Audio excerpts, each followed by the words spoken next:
చాలు. ఎన్నాళ్ళ మట్టుకున్న ఆజ్ఞలు ధిక్కరిస్తావు? ఎన్నాళ్ళు చూడాలి? దేవునికి బాధ కలిగి ఒక మాట మాట్లాడుతూ ఉన్నాడండి. ఎన్నాళ్ళ మట్టుకున్న ఆజ్ఞలు మీరుతావు? నాకు చూచి చూచి నశించిపోయింది నా బ్రతుకులు, ఓపిక.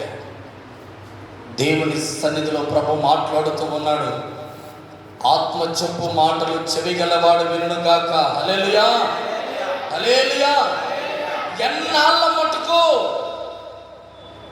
నా ఆజ్ఞను నువ్వు తిరస్కరిస్తావు, నా ధర్మశాస్త్రాన్ని అనుసరించకుండా నడుస్తావు? ఎన్నాళ్ళు?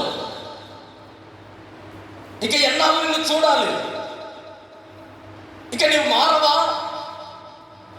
నీ జీవితంలో ఇక మార్పు రాదా? దేవునికి లొంగమంటే లొంగలేదు, రైట్.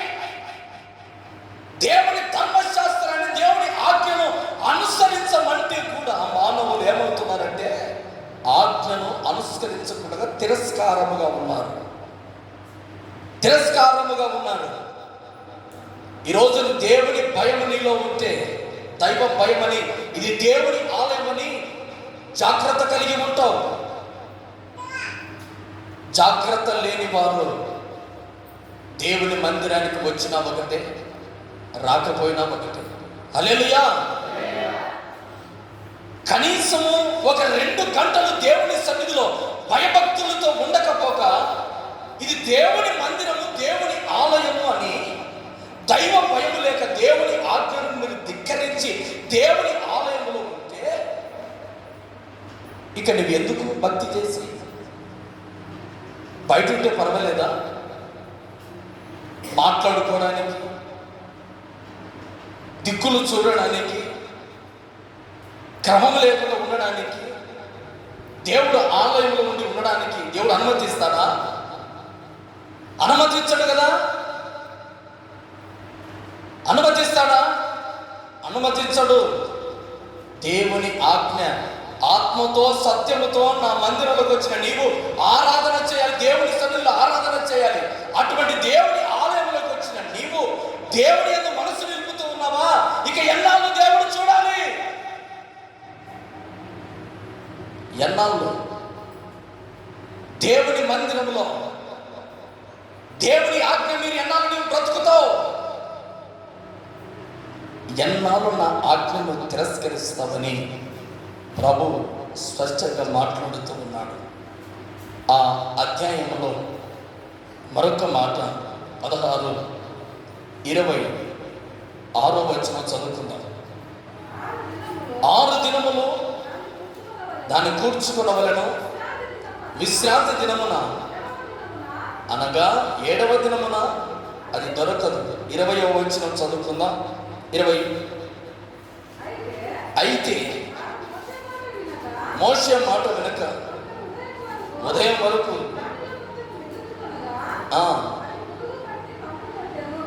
ఇదిగో మన్నా కురుస్తూ ఉంది. ఆకాశంలో నుంచి దేవుని బిడ్డలకు మన్నా కురియబడతా ఉంది. మన్నా కురుస్తా ఉంటే దేవుడు చెప్పాడు, నా ప్రజలారా 6 దినములు మీరు సమకూర్చుకోండి మన్నాను. 6 దినముల తర్వాత 7వ దినమును మీరు సమకూర్చుకోగా దొరకదు. 7వ దినమును మీరు తిండి కొరకు ప్రయాసపడి, తిండి కొరకు ఆశపడి, ఒకవేళ మీరు మీ ఇంటి ఆవరణ నుంచి బయటికి వెళ్ళి కూర్చుకుందామని వెళ్ళారనుకో, అది మీకు దొరకదు. అయితే ఒకటి చెప్పాడు, 6 దినములు ఏ దినము మన్నా ఆ దినమే మీరు కూర్చుకోనండి. సోమవారం దినమన్న ఆహారము ఆ రోజు తినండి. ఏ రోజు ఆహారం అయితే ఆ రోజు తినుకోనండి.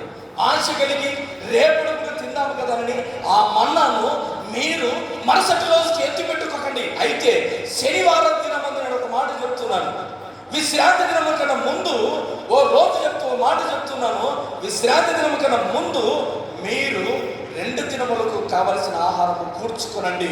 విశ్రాంతి దినము మాత్రము మీరు పరిశుద్ధంగా ఉండండి, ఏ పని చేయకండి. అంటే ఏం చేస్తున్నారంటే ఆ రోజు కూడా ఆహారం దొరుకుతుందని బయటికి వెళ్ళారు. ఏమంట? ఆ విశ్రాంతి దినం దొరుకుతుందని ఆ 26వ వచనంలో 6 దినములు దాన్ని కూర్చుకున్నవలనని విశ్రాంతి దినమున అనగా 7వ దినమున దాన్ని దొరకదనని అట్లు జరిగెను. ప్రజలలో కొందరు 7వ దినమున దాన్ని కూర్చుకొనవలెనని వెళ్ళగా వారికేమీ దొరకకపోయింది. పట్టు చేతులతో వస్తున్నారు. ఆదివారం చేసే పని శనివారం చేసుకో. హల్లెలూయా. మందిరం దేవుని ఆలయంలోనికి రా. ఆ రోజు కూడా నాకు ఆశీర్వాదం దొరుకుతుంది, ఆ రోజు పని చేస్తే నాకు మేలు దొరుకుతుందని ఒకవేళ నువ్వు దొరుకుతుందని వెళ్ళారనుకో, ఆహారం దొరకదు, ఏమి ప్రయోజనము లేదు. వెళ్ళారు, దొరుకుతుందని దేవుని మాటను ధిక్కరించాడు. మరొకటి మాట చదువుతాను, నేను చెప్తా. సంఖ్యాకాండం తీసుకెళ్ళండి. సంఖ్యాకాండము 15వ అధ్యాయం తీసుకొచ్చిందండి. నేనేమంటున్నానంటే, ఒకడు ఏం చేశాడంటే, విశ్రాంతి దినము కదా, దేవుడు చెప్తే నేను వినాలా, దేవుడు చెప్తే నేను ఆలకించాలా, ఆ దేవుని ఆ మాటను ఎందుకు వినాలి అని వాడు చేసిన పని ఏంటంటే, కట్టెలు ఏరుకోవడానికి తిండికి పొయ్యిలో కట్టెలు పెట్టాలిగా, కట్టెలు పోయాడు. హల్లెలూయా. కట్టెలు ఏరుకోవడానికి విశ్రాంతి దినం పెట్టాడు. ఇది ఇశ్రాయేలు జనంలో ఒకరు చూశారు. అయ్యా మోషే, నీ మాట ఒకడు వినలేదు, భాగంలో కట్టెలు ఏరుకుంటూ ఉన్నాడు, వాడిని ఏం చేయమంటావు అని వాడిని పట్టుకొచ్చి మోషే ఎదుట నిలబెట్టాడు. నిలబెడితే అన్నారు, అయ్యా దేవుడు నాకు ఆజ్ఞాపించినది ఏమంటాడు, దేవుని దగ్గర నేను అడుగుతానంటే దేవుడు అన్నాడు, నిశ్చయంగా వాడిని చంపి. హల్లెలూయా. వాడిని చంపి. మళ్ళీ చూద్దాం. సంఖ్యాకాండము 15వ అధ్యాయం 32వ వచనం నుంచి చదివితే, వాడు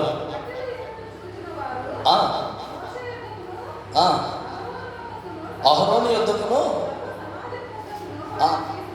తీసుకొని వచ్చి ఏమి చేయవలనో విషయపరచలేదు కనుక వాళ్ళు కావలిలో ఉంచారు, శిక్షలో ఉంచారు. తరువాత యెహోవా ఆ మనుష్యుడు మరణ శిక్ష పొందవలెను, సర్వ సమాజం పాలెం వెలుపల రాళ్లతో వాడిని కొట్టి చంపవలనని మోషే చెప్పెను. కాబట్టి యెహోవా మోషే ఆజ్ఞాపించిన సర్వ సమాజం పాలెం వెలుపలి వారిని తీసుకెళ్తే రాళ్లతో చావగొట్టింది. ఆనాడు దేవుని మాటను ధిక్కరిస్తే, దేవుని ఆజ్ఞలను ధిక్కరించి ఏమైతుందో చూద్దాం. 7వ దినము దేవుడు చెప్తే విశ్రమించాలా, నాకు ఆహారం ఎట్లా దొరుకుతుంది అని కట్టెలు ఏరుకోవడానికి పోతే వాన్నే క్షమించలేదు నా ప్రభు. పునరుద్ధారుడైన తర్వాత యేసు రక్తం చేత కడగబడిన నీవైనా నేనైనా క్షమించబడుతున్న కారణం ఆయన క్షమిస్తూ ఉన్నాడు కదండి. ఎన్నాళ్ళు క్షమాపణ దొరుకుతుంది కదా, ఇంకా నాకు రోగం రాలేదు, బాధ కలగలేదు, శ్రమ కలగలేదండి. వేదన కలగలేదు, అవమానం కలిగింది. ఎన్నాళ్ళు ఫరో నీ హృదయం కఠినపరుచుకొని దేవునికి లొంగము,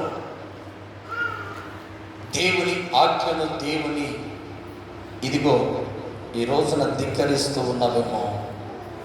ఆ సర్వశక్తి కలిగిన దేవుడు మాట్లాడుతూ ఉన్నాడు.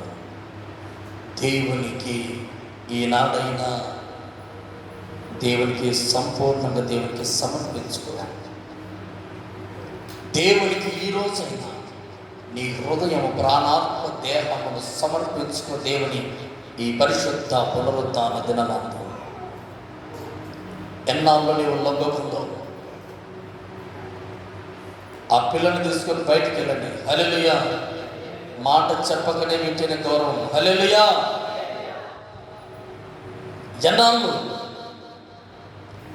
ఎన్నాళ్ళు దేవుడు మిమ్మల్ని ఎదురు చూడాలి. ఎన్నాళ్ళు ఎన్నాళ్ళు? ప్రభు అయిన యెహోవా మాట్లాడుతున్న మాట ఏమిటి అంటే, ఎన్నాళ్ళు?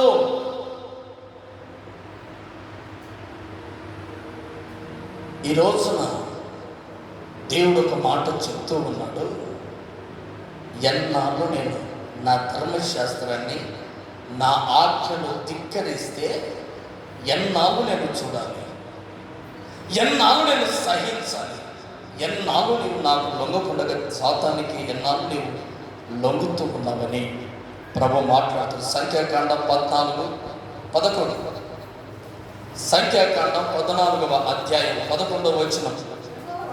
యెహోవా ఎన్నాళ్ళ మటుకు నన్ను ఈ ప్రజలు అలక్ష్యము చేదురు,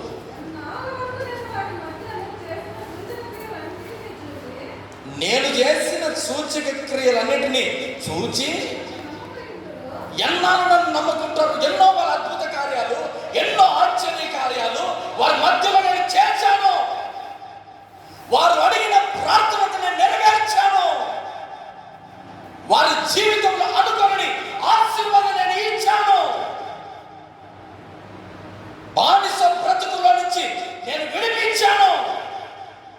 శ్రమల కొలిమిలో నుంచి బయటికి నడిపించాను. ఎన్నాళ్ళు నన్ను అలక్ష్యం చేస్తారా? నన్ను నిర్లక్ష్యం చేస్తారా? ఎన్నాళ్ళు చూడాలి? నన్ను అలక్ష్యం చేస్తూ ఉన్నారు జనులు. నన్ను జనులు అలక్ష్యం అలక్ష్యం అలక్ష్యం. ఈ రోజున దేవుని ప్రియబిడ్డలారా, ఎన్నాళ్ళు నీవు దేవుని ఎదుట అలక్ష్యంగా ఉంటావు?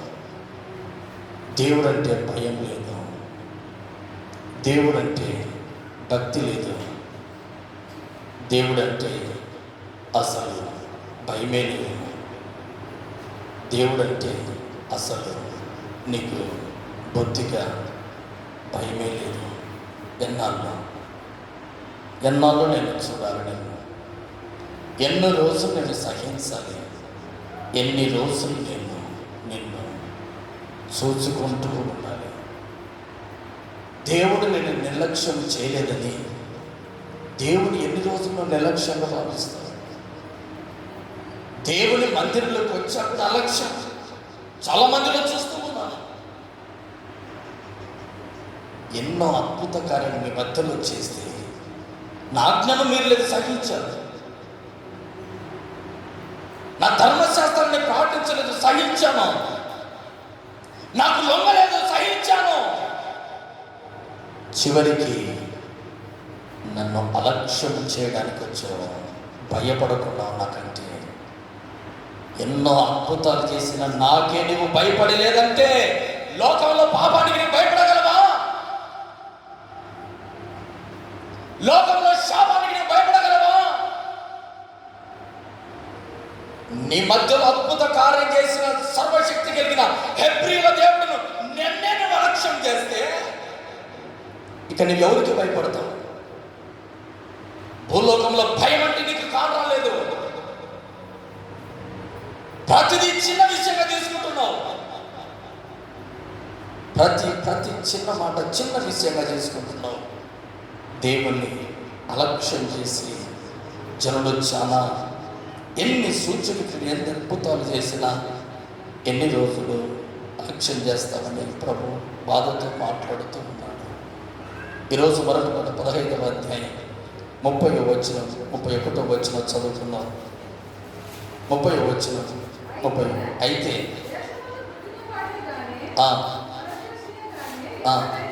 ఎవడైనా సాహసించి పాపము చేసిన ఎడలా, సాహసించి పాపము చేసిన ఎడలా వాడు యెహోవాను తృణీకరించువాడగును. ఇదిగో సాహసించి ఎవడైతే దేవుని అలక్ష్యం చేస్తాడో, దేవుడు లేడు ఎవరు లేడు